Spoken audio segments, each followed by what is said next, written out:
Hey everyone, this is Adam from CompleteWorshipDrummer.com, and in this video we're going to talk about 7 common mistakes worship drummers make. If you want to be a better worship drummer, or you're interested in playing drums at your church, you are in the right place, so let's just dive right into it. Trigger warning right out of the gate, this first one might ruffle some feathers, but it's probably the worst mistake you can make. Mistake number 1, using your faith to defend your laziness. Most people agree that if you're a professional musician, you should take your job seriously and show up to your gigs fully prepared. Taking it seriously means spending time alone for personal practice time and showing up to rehearsal to make sure the end product, the performance, is one of excellence.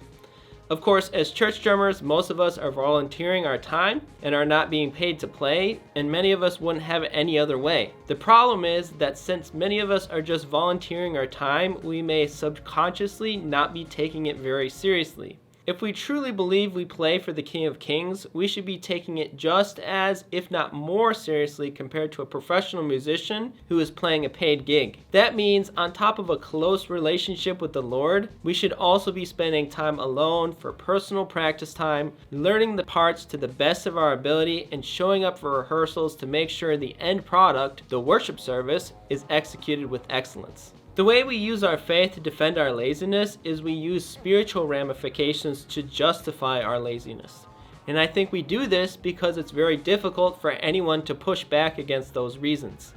It's kind of like the girlfriend who breaks up with her boyfriend because God told her to. How can you argue against someone who is convinced they heard something from God? We need to remember the things we say become the things we believe, and the things we believe reflect our actions, and they ultimately shape our reality. Let's be careful we're not hiding behind Christianese for not putting our full effort into our drumming. Although the sentiment behind these following original statements may be true, we need to make sure we're being clear with exactly what we mean when we say them. Some examples of this are, I'm just a church drummer, which does not mean I don't need to put time into it and foster my drumming gift and I can settle for mediocrity. Or, God only looks at the heart does not mean you don't need to worry about how it sounds because your actions reflect your heart. Or, let the Holy Spirit lead does not mean showing up and winging it is an acceptable offering to the Lord. Or, it's not a performance does not mean we don't need to strive for excellence in our playing. Like I said, this is probably the biggest mistake that we can make, because if your mindset is stuck in this spot, then none of the other mistakes on the list will really hold as much weight. As a final thought on this point, I'll leave you with this verse. Whatever you do, work at it with all your heart, as working for the Lord, not for your human masters. Colossians 3:23. Okay, that leads me to mistake number 2, letting your musical preferences hinder your worship. This mistake is not necessarily exclusive to church drummers, but I think it's important enough to mention. Music is a subjective art form, and if we are just thinking with our natural minds about music, then it's easy to form strong opinions when it comes to the preference of the style of music being played during worship. It's very difficult, but we should strive to worship to any style of music as long as the music is theologically sound. Traditional hymns or modern contemporary, we need to remember that the music itself is the vehicle and the ultimate goal is worship. The end goal of worship is to draw closer to the Lord and receive Him in the form of blessings, instruction, and direction. If we are so caught up in the style of music, then it's going to be easy to complain when things are not your preference, and thus we will be moving away from intimacy with the Lord rather than running towards it. The most common example of this is how the older generation and the younger generation in churches disagree on what music should be played. Just remember, no matter how old you are, the generation that came before you never liked the music you enjoyed, and the current generation probably won't like the next generation's music either. The music by itself, separated from the words, the hearts, and the intention behind it, doesn't have any power. Let's be careful we are not letting this get between our ability to worship. It's not about your preferences at the end of the day. As a church drummer myself who plays quite frequently at church, I do struggle with this because I can get tired of certain songs very quickly. I often joke with my worship leader if I have to play Graves into Gardens one more time, that he will have to start paying me. At the end of the day though, I just need to focus on the Lord and not the song itself. Now that we've covered the 2 most detrimental mistakes, let's dive into more practical mistakes that church drummers make in their drumming. Mistake number 3, you're just a tutorial junkie. In order to be an effective worship drummer, a lot of your job is about learning the songs. So what many drummers do is subscribe to a tutorial service, or they go searching YouTube for covers to see how the drums are supposed to be played for the song. The problem with this is that it doesn't give them the understanding they need to learn the next song or the next song. If they continue on this path, they run the risk of being perpetually reliant on song tutorials and listening to the songs on repeat. All that time they're spending just to learn the songs can be spent learning skills that will enable them to learn songs so much faster. The skills in order to do this are just not widely talked about or taught amongst the drummer community. Like drummers obsessing over gear, we prioritize the physical act of playing over the mental skills of musicianship. I personally would say the most important skill of a worship drummer is counting and ear training. I would say reading and writing music is a close third, and I talk about reasons why in a separate video. If you want to check it out, you can go here. If you want to break the cycle of being reliant on tutorials or needing to see people play things, and also be able to learn songs so much faster, I would highly recommend to start learning musicianship skills. On top of saving yourself loads and loads of time learning songs for Sunday, you'll also get so much more joy and fulfillment because progress on the drums will come so much faster and easier to you. Don't get stuck constantly seeking out new tutorials to play specific fills and grooves, but rather seek to understand so you can easily play whatever fill or tom groove thrown at you, and you can start to create your own. That brings me to the next mistake, which is mistake number 4, trying to master tom grooves and fills with the wrong tools. Modern worship drumming has taken a more progressive role. Progressive music is always changing and contains many parts. While the structure of the average worship song hasn't changed all that much, playing something different during each part of the song is much more common.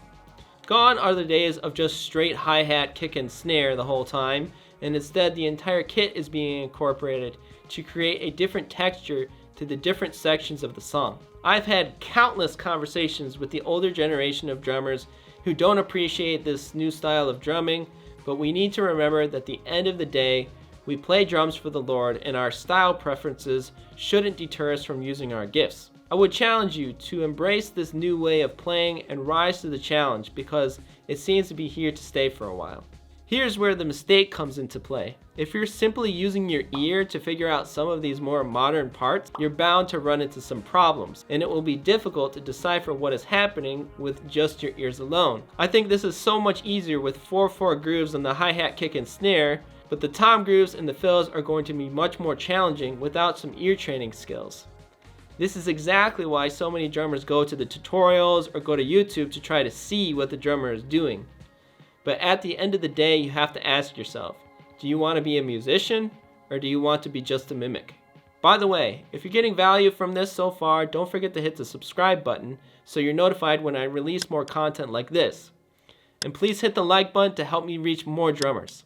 Also, feel free to share this with a drummer in your life. Mistake number 5, treating rehearsal as practice time. Rehearsal is a time to work out kinks when you come together as a band and you already know the parts and arrangement. This is going to require personal practice time to work out the details of what you're going to play. If you show up to rehearsal not knowing how to play your parts or not even knowing what songs you're playing, you're probably going to be at risk of some embarrassing situations, or you'll end up wasting everybody's time by needing to listen to the songs during rehearsal to get your parts. Don't be that drummer. For those of you who show up prepared and ready to play, be prepared to make changes when the band comes together. No matter what, at the end of the day, our actions reflect our hearts, and if you truly seek a heart of worship, then your level of preparation should reflect that. If you feel there isn't enough time to show up fully prepared, then I encourage you to start working on skills to close the gap on how much time you're spending, and realize that there are better ways to prepare than others. Mistake number 6, you're stuck in the Sunday song trap. A huge reason why many church drummers can be susceptible to many of the practical drumming mistakes in this video is because they're stuck in what I call the Sunday song trap. The Sunday song trap is actually a phrase I've coined. It's a trap where the church drummer is thrown into playing for the worship team, perhaps before they have a lot of the fundamentals down and before they have effective strategies for learning songs, within a reasonable amount of time under their belt. This is the worst situation for someone who suddenly becomes the main drummer of their church, because then they will have to play every single week with no room for a break. Without some of these fundamentals and basic skills, playing every week can easily become an exhaustive process of listening to the songs on repeat, memorizing, and looking up tutorials as stated before. The worst part for this type of drummer who's stuck in the Sunday song trap is that all of their practice time is being taken up by preparing songs for Sunday. And a drummer in this position can't imagine spending any extra time working on other things in their drumming that will actually close the gap. Once you're in this cycle, it's very hard to break it unless something changes. This is why I don't recommend people to start playing for your team until you reach a certain level of skill. So before you jump headfirst into helping your team to fill a need, then I think learning some basics and practice strategies will make the experience much more enjoyable and life-giving as opposed to tiresome and stressful. And that leads me to my final and most detrimental mistake a church drummer can make. They can't worship while they play. We've talked about many reasons why we should pursue excellence in our level of skill on the drums, but the most important reason to do this is so you can worship while you play. If your skills aren't up to par, you will naturally be nervous about messing up or preoccupied with what's coming next in the songs. In order to gain confidence needed to play and worship at the same time, you need competence. The only way to gain competence in your skills is through improving your skills through intelligent practice and planning. If you're stuck in the Sunday song trap and don't have time or just neglecting to improve your skills, then you may never become fully comfortable to worship and play.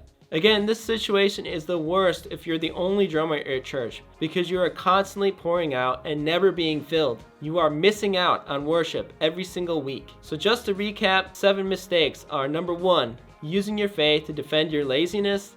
Number 2, letting your musical preferences hinder your worship. Number 3, you're a tutorial junkie. And number 4, you're trying to master time grooves and fills with the wrong tools. Number 5, you're treating rehearsal like practice time. Number 6, they're stuck in the Sunday song trap. And number 7, they can't worship while they play. Now that you know what to watch out for and maybe you even become aware of some of these mistakes you might be making, be sure to check out my next video where I break down the top 5 tips to improve and tackle some of these mistakes head on. See you in the next video.